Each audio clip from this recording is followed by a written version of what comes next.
And joining us now is longtime friend of the program and the man who is the reason we call it a Matich Monday. He is Trevor Matich of ESPN. Trevor, so great to have you back on the show.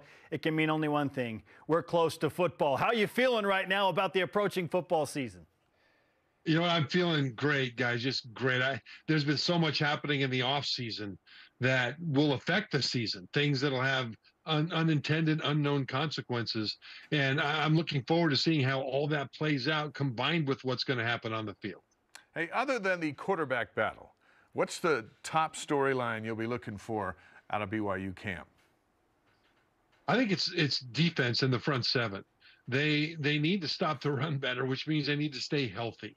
Last year at the end of the season, they ended up getting kind of banged up, and the rotation just wasn't as healthy as it needed to be, and opposing teams really took advantage of that.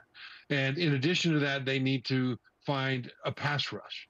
That means individual guys need to do a better job of just defeating their blocks. But it also means that the secondary, especially the cover corners, need to be able to lock down to give Coach Hill, the defensive coordinator, the ability to be creative in how he attacks the line with blitzes and stunts and things like that. So that front seven, if it can't stop the run and if they can't get to the quarterback, it's going to be a long season for BYU. But if they can improve in those two areas, then a lot of opportunities open up. Trevor, let's talk about the front on the other side of the ball, the offensive line, which is now coached by TJ Woods. He's a newcomer on the staff for Kalani Sitake. We are hearing that things are improving as far as accountability and leadership, among other things are going, physicality. How much do you expect the offensive line to improve from last year to this year with TJ Woods as the guy leading the charge up front? You know what, Spencer, I expect it to be like night and day. I expect it to be just a huge difference. In watching the BYU offensive line over the last several years, we've talked on Mondays about how there were a couple of things that just frustrated me. One is that from a technique standpoint, it looked like they didn't know how to play the game. I mean, they weren't executing technique like I thought they could have, like their capabilities, their natural talent would allow them to execute. The other thing was finishing plays. You would see them start the block. They'd have a good first couple of steps. They'd engage in the block, and then they'd kind of slow it down. And their guys would easily shed, easily pursue to the ball while the offensive line was just sort of jogging over to where the ball carrier is getting pummeled by the guys they're supposed to be blocking. And that happened over and over and over again. Now, if you're just not good enough, that's one thing. But they had a lot of talent on that offensive line, and too many of the guys didn't finish the plays with aggression, with urgency, with violence. And so that's one of the things that I want to see on that offensive line. I want to see them have good technique executed with violence right from the start, and then keep driving, keep playing until one step after the whistle every time. That is critical. And if they do that, they have the physical ability to be able to be a really outstanding unit. So those are the things that they need to do. And doing that will put them in a leadership role with the rest of the team. If the offensive line doesn't perform well, I don't care what your personalities are like. I don't care if you're a natural leader. You won't lead the team. But one of the keys to performing well is you finish plays, and your teammates see you do that. Matich Mondays here. Feels like that should be a sandwich. Matich, the Matich Monday. Trev, in your day here, you snapped the ball to Steve Young and to Robbie Bosco. So from the starting center's perspective, how soon, if you're Connor Pay, would you like BYU to name a starting quarterback? Well, you know what, Dave? It's from a center's perspective, if the quarterback's under center, it matters a little bit. But there's so much shotgun going on that it could be, you know, you or I could be back there, and it won't make a whole lot of difference for the center. The big difference from a center standpoint in offensive line is, does the quarterback's voice carry? Because when you're on the road and the crowd's yelling, if the quarterback's voice doesn't pierce through that noise, you can't hear when the snap count is, and that's a problem. So from an offensive line perspective, as long as you can hear him, then the guy that you want back there is the guy that's going to help you win the best. Trevor Matich of ESPN is on BYU Sports Nation. If you had to lean a direction toward who BYU is going to start at quarterback based on things you're hearing, and right now it feels much like a coin flip, Trevor, but Where are you leaning with this Aaron Roderick-led offense, Gary Bohannon or Jake Retzloff? If it's Gary Bohannon should have the edge, because what is this, his 7th year in college football with the COVID year and the extra year? It's crazy. He's been around forever. And he has performed at a very high level in the Big 12. 2021 with Baylor, played really well. He's a huge guy. He's a threat to run. He's got a really strong arm. And so if he puts together the accuracy and the ability to lead the team and operate the offense, he probably will have the edge. But really, Jake could come in and take that job because he's got a lot of moxie. I mean, you watched him at the end of last season, not really even knowing the offense, and the way he scrambled around and made plays and kept his head in the game.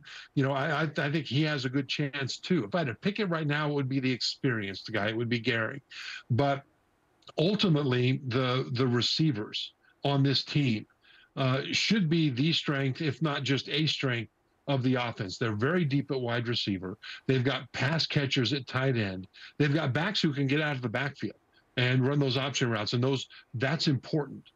The quarterback that will win the job will be the guy who's not super flashy and trying to be his approximation of Johnny Manziel. It'll be the guy who can get the ball out on time to the correct receiver in stride, so that receiver can then make plays after the catch. That's the guy that has the inside edge. Right now, I think Bohannon should have that edge, but I think Jake Retzloff could take that away from him if he performs in the way I just described in camp. That got me thinking, Trevor. On November 9th, if it's Gary Bohannon and Cam Rising on the field in the rivalry game, do they get NIL money from Social Security? Are they old enough to collect that? There's a new source. We found a new revenue source. That is very funny. They can both come on out with their walkers and in their uniforms and do a commercial, then toss the walkers and run out there and tear it up on the field. That'd be funny. That'd be really funny. Not because they need the walkers. I'm not saying that. No. Knock on wood for both of them. But it would just be a funny sight. The Cougars were picked 13th in this Big 12. Is that where they should be? What do you think? I think preseason, sure. And part of the reason is how deep this conference is. I mean, I've seen media projections having 9 different teams in the Big 12 having a chance to win that conference. So it's just incredibly competitive above BYU. And when you look at last year, I think the last month or so of the season, where they lost, 5 straight, I think the media that made these selections have that as a memory that BYU can't compete in the trenches. I think some things happened in terms of injury and in terms of just plain lack of depth that contributed to that beyond what it just appeared to be when you watched it on TV.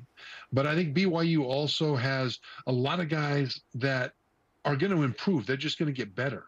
In addition to the guys coming back. I mean, the addition or the reemergence now, I guess, of Ben Bywater is huge. I mean, Jack Kelly coming in from Weber State is huge. They didn't bring a lot in from the portal, but just being healthy, knowing what it takes to prepare in practice, in the weight room, with your sleep, with your eating, all those different things to be able to compete week after week after week in such a relentless schedule that they experienced last year will help them be better this year. And really, there are keys to this season. We mentioned the stopping the run and getting after the passer by the front seven. We talked about the quarterbacks, and they've got to be able to fully unleash the capability of the skill guys around them. We talk about the offensive line taking over with leadership and with a violent but technically precise style of play. Those things are all really important. But then that last component, which is got to stay healthy. That is a massive part of it. And if all those things come together, BYU can compete in the top 4, 5 of this conference. And then if they get the ball bouncing the right way sometimes, there's some good things that can happen. But a lot of things have to come together. I want you to remember this, that when Utah entered the Pac-12, it took them, the better part of a decade to really be able to compete and win the Pac-12 championship, because they had to develop not just the front-end talent, but the depth to be able to compete against that relentless schedule. BYU is now entering the Big 12 in the same place that Utah entered the Pac-12. Trevor, in our final minute of this fantastic Monday conversation, we need to note that you're entering your 21st season covering college football in depth for the worldwide leader ESPN. As far as a national storyline, or maybe a few, what are you looking forward to most about this specific college football season? It starts with the 12-team playoff. Now teams with a new head coach or a new coordinator or a new quarterback will be able to lose a game or two early and not be completely out of the conversation for getting into the previous 14 playoff. Now it's 12 teams. You can go 10-2, and if you've got enough quality wins in those 10, you can still make the playoff. That keeps fan bases all around the country engaged at a national level the entire season. Whereas in the past, if, for example, the Pac-12's best team beat each other a couple of times in the first half of the season, now it's just a regional show that isn't being talked about nationally. Well, the Pac-12's gone, but the same thing is the case for teams in the Big 12, the ACC, and even teams farther down the pecking order in Big 10 and SEC. So I'm looking forward to seeing that. I'm also looking forward to seeing how Ohio State performs. They've got a team that a lot of people say is by far the most talented in the country. I question, though, whether their quarterback can rise to the level of quarterbacks in places like Georgia, places like Ole Miss even. And so I think it'll be very interesting to see how Ohio State at the quarterback position deals with the pressure, because that position needs to be able to outperform the quarterbacks at other teams that might not have quite as much talent over the course of the rest of the roster. Trevor Matich already in mid-season form, ladies and gentlemen. Trevor, it's always great to talk to you. Can't wait to do it again soon. Be well. Thanks, guys.